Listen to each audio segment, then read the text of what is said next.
My name is Michael, and I am absolutely blessed to be here with y'all today. I'm very excited about being able to share some insights that I've had as I've been researching and exploring God in my own life and how I've been interacting with certain people that I want to share with y'all about today. You heard Tiana say that we are not perfect. None of us are perfect, but we do not seek perfection. We seek to be made whole. That's a very important distinction, in my opinion, because we often want to look at other people and judge them based on their perfections and imperfections, judge them based on certain laws and rules that they are or are not adhering to. And we are missing, in my opinion, the entire message of Christ. And I want to share a little bit about that message today and help kind of unpack that, because it's easy for us to say these things, but it's very difficult sometimes. We'll say these things, but we really don't know what it means that we're saying. We hear these concepts and we know we need to keep, mentioning them, and we say them over and over again, and they sound really good, but when we start to think about it, we're like, I don't know what that even means. What exactly does resurrection mean for my life?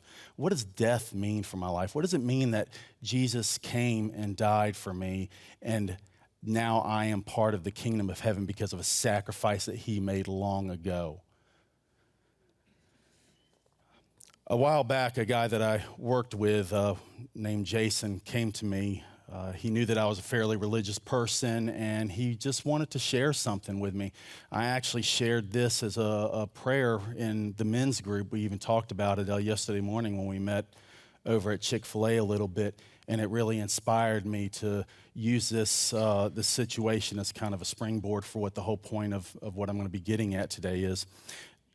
Jason, as far as I can tell, he goes to church. He's a religious person, but he's one of those people, you probably have these people at your work where they walk around always in just a little bit of a bad mood.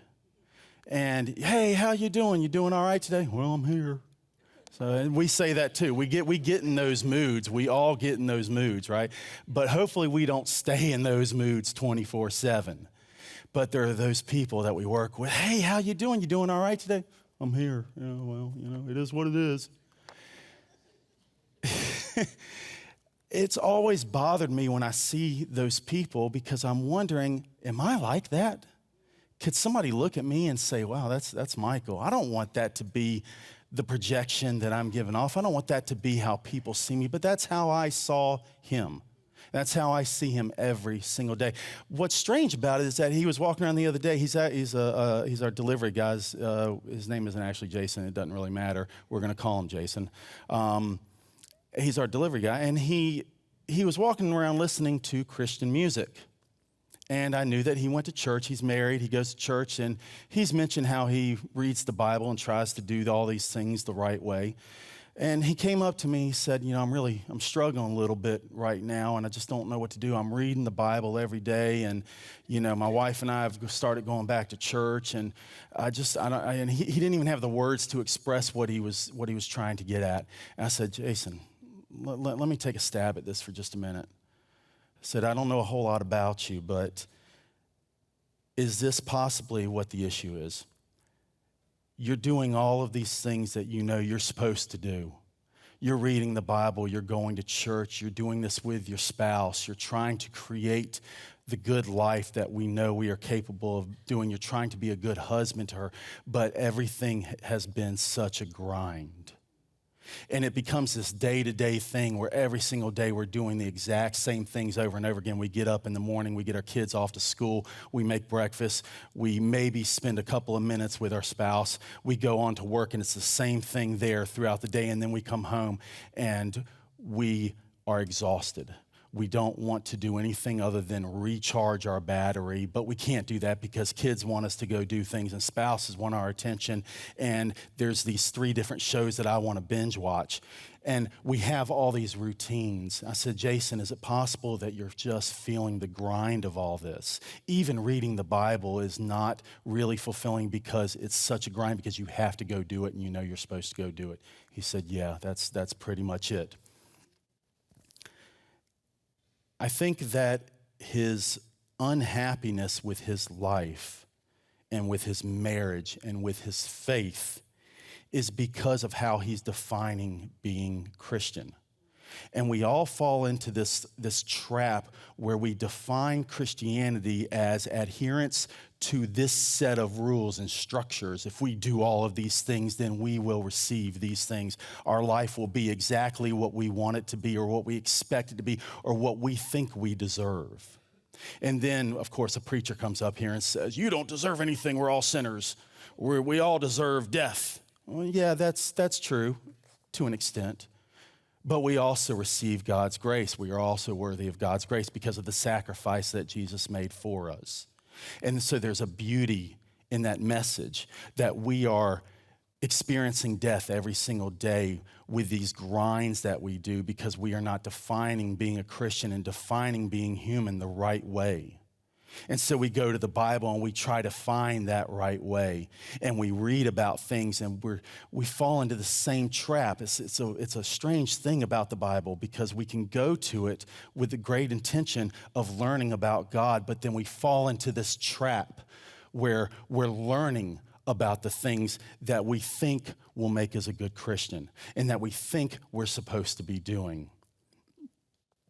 Just like Jason, I imagine, he's following all the rules, but his life, the frustration, probably financial more than anything, because we've all been there.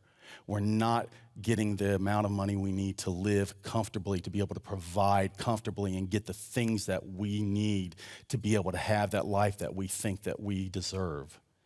And so it causes problems in our lives. It causes problems with our relationships. It beats us down to the ground, and we are unhappy all the time, because we're not defining our lives as being Christians quite the right way. So what is he expecting by being a Christian?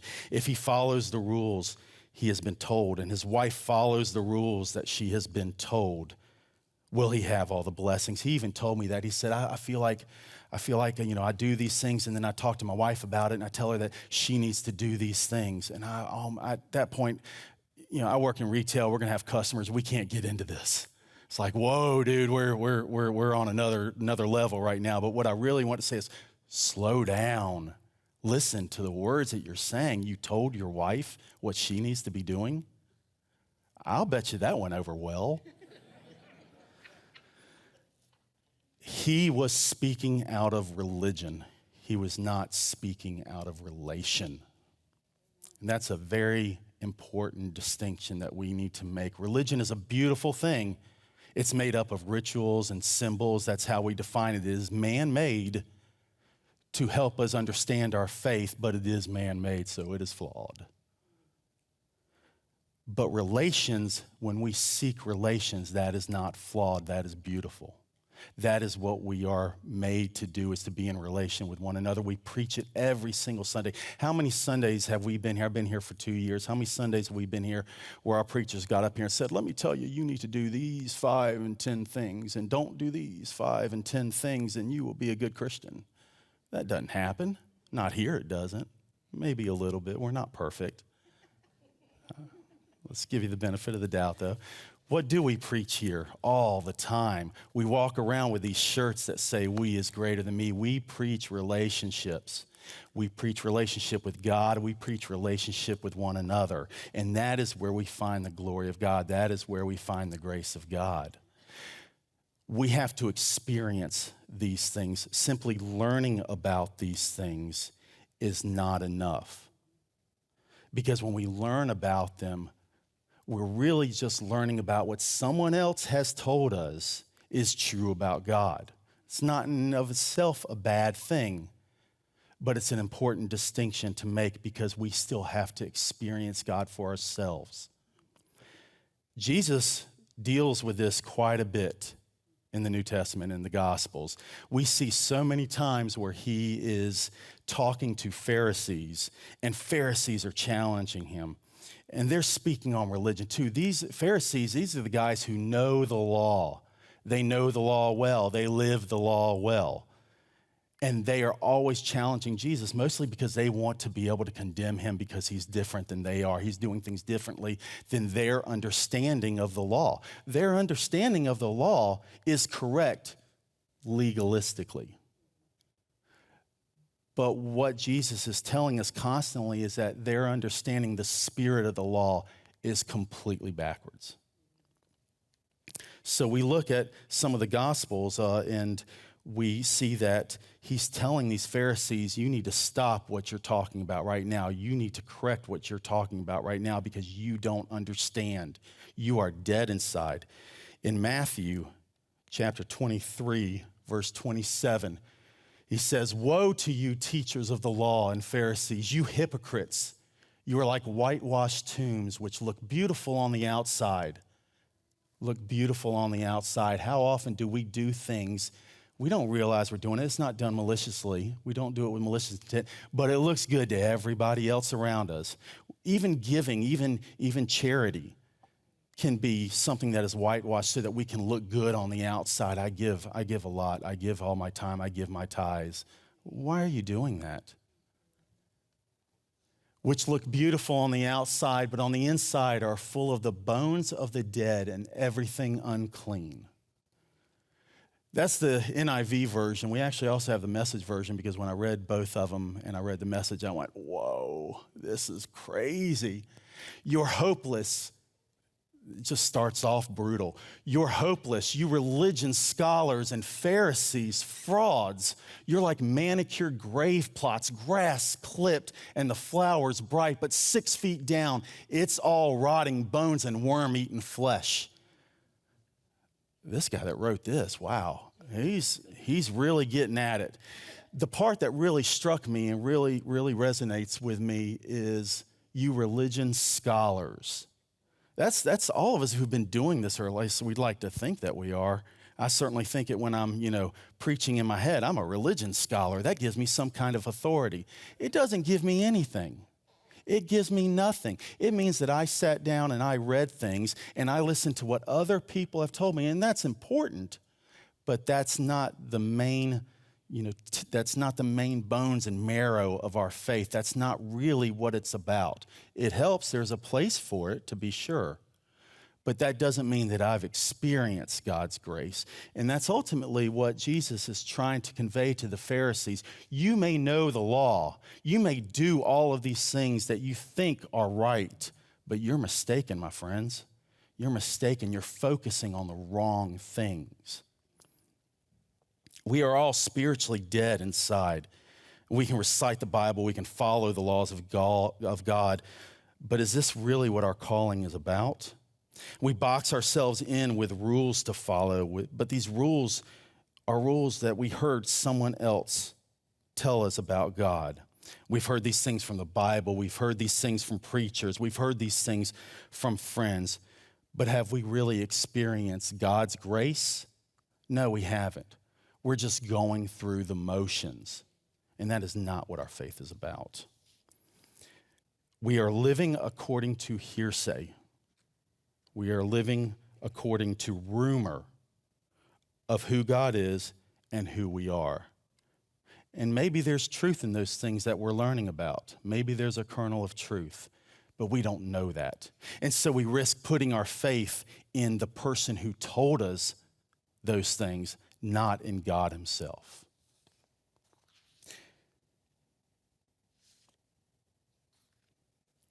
So we aren't truly living the resurrection. We have only heard of it and believe in it. It is something that happened in the past. Jesus was resurrected in the past. That happened 2,000 years ago. Praise be to God. But we are able to participate in the resurrection because of the sacrifice that Jesus made. And that, again, is an extremely important distinction for us all.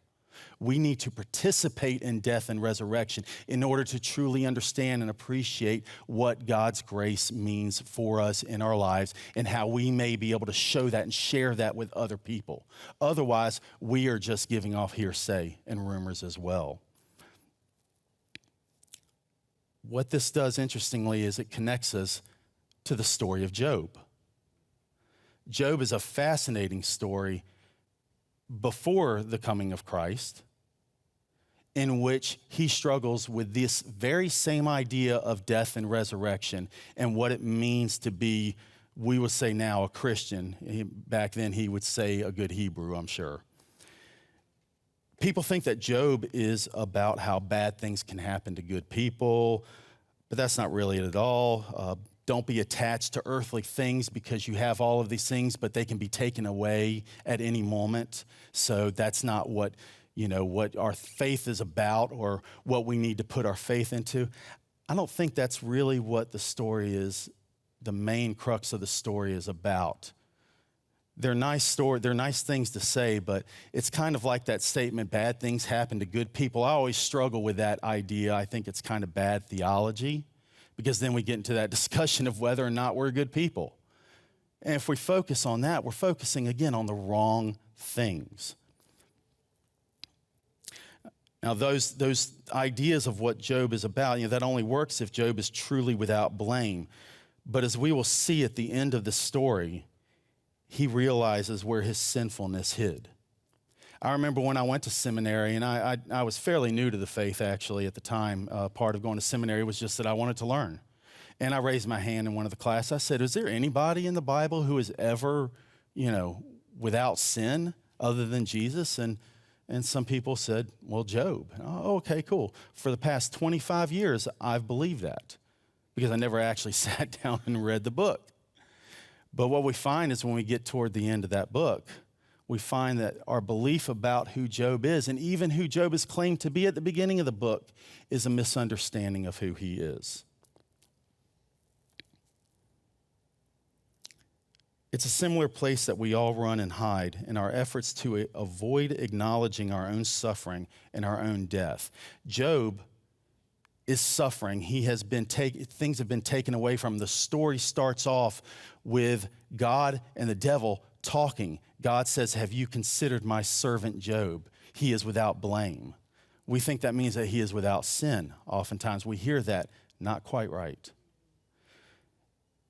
He essentially challenges the devil to go take everything away from Job, but do not harm Job himself. Job is one of the wealthiest people around at the time. They define wealth, of course, by land and by the amount of livestock and the amount of produce, the amount of things that your land can produce.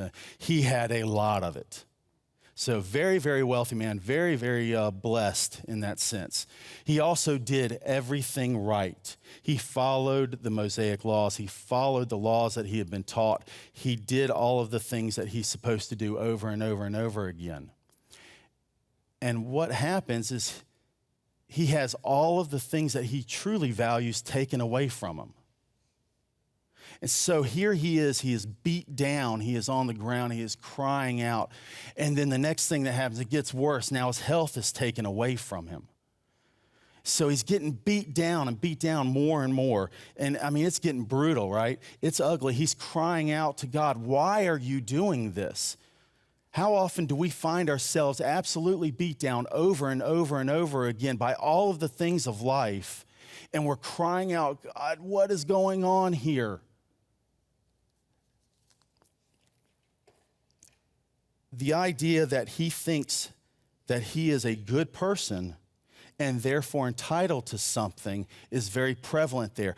Because after the first couple of chapters, the next several chapters are him and all of his friends hanging out with him, telling him all the things that he's been doing wrong. They're arguing theology about the things that he has been doing wrong. That's the majority of the book.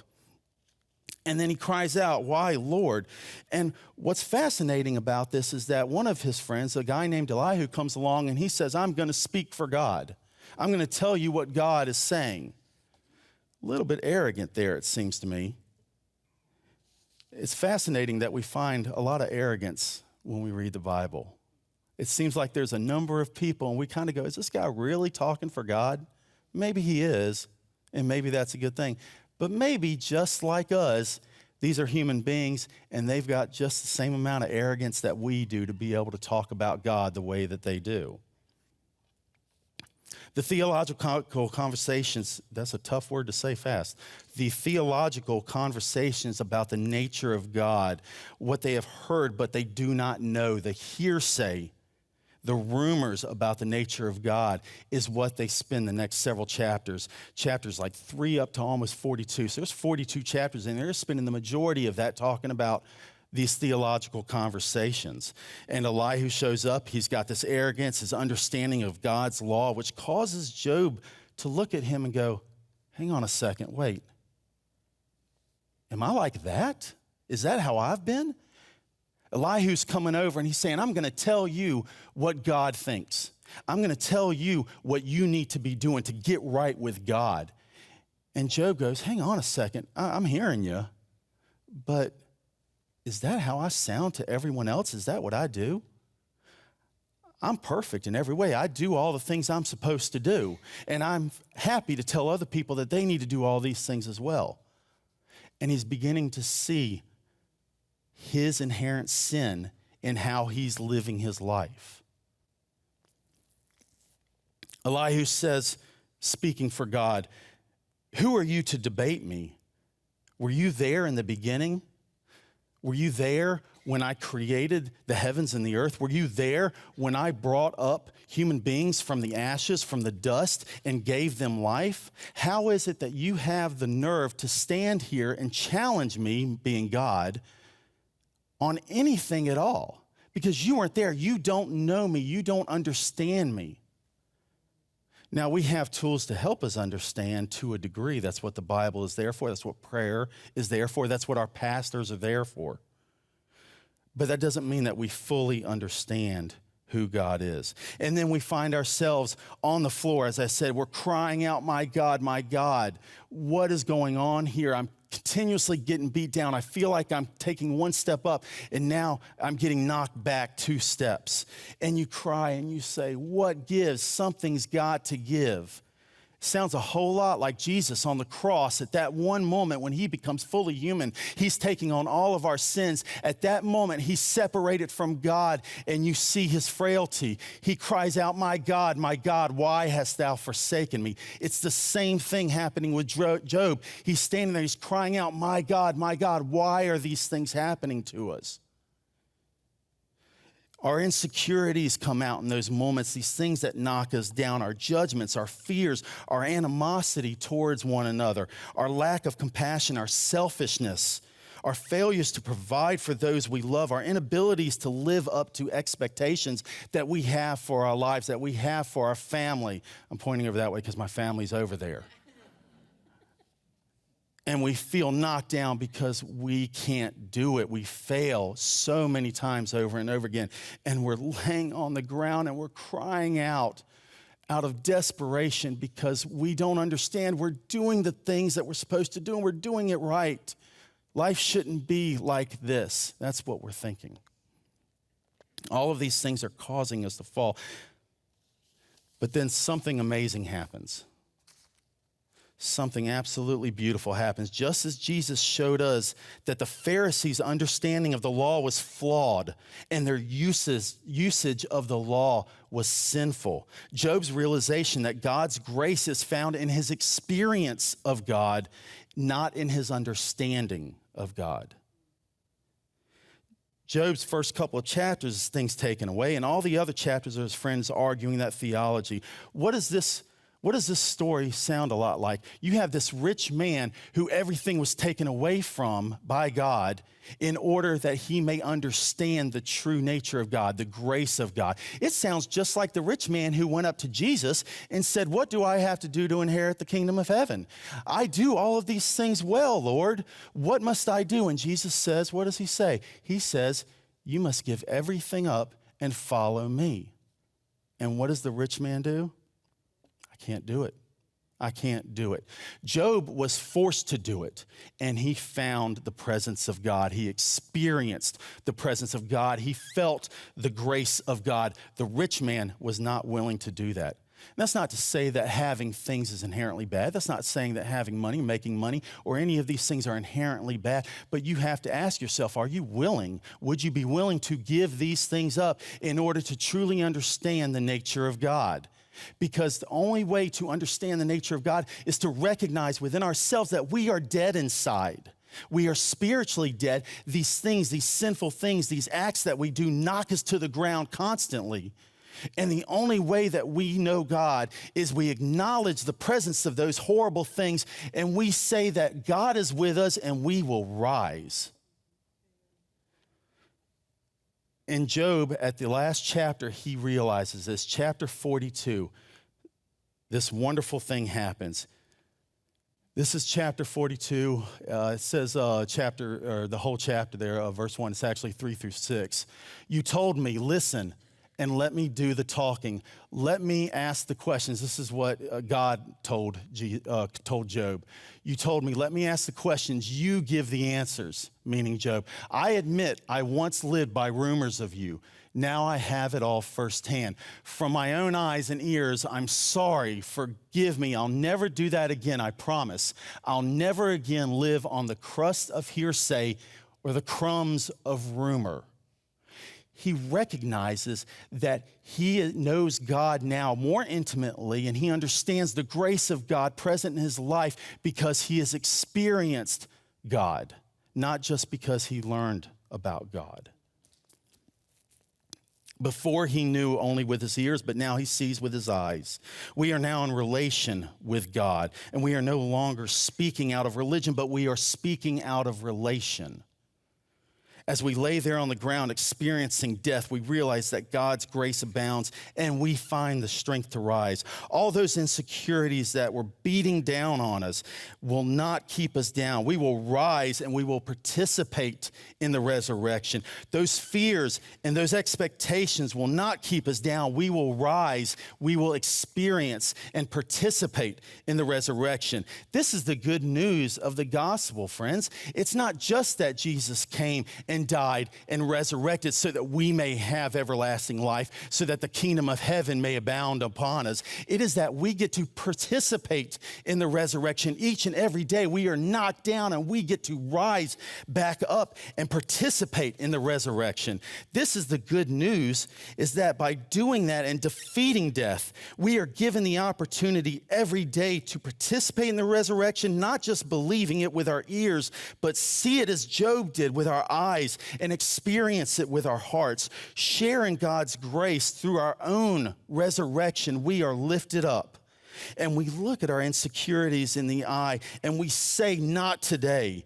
And we rise and we participate in the resurrection. We look our fears in the eye and we say, not today, and we rise and we participate in the resurrection. We look at all of our setbacks and our perceived failures and we say, not today, and we rise and we participate in the resurrection. We look at our animosities, our anger, our lack of compassion, our frustrations, and we say, not today, and we rise. We look death in the face and we say, not today, and we rise and we participate in the resurrection. This, my friends, is the good news of our Lord Jesus Christ, who was there in the beginning, was there during Job's time, and is there each and every time we fall, so that we may rise and experience the saving grace of our Lord Jesus Christ. And this is our prayer each and every day, that he may be with us and we may rise in his glory and we may participate in the resurrection. Hallelujah and amen.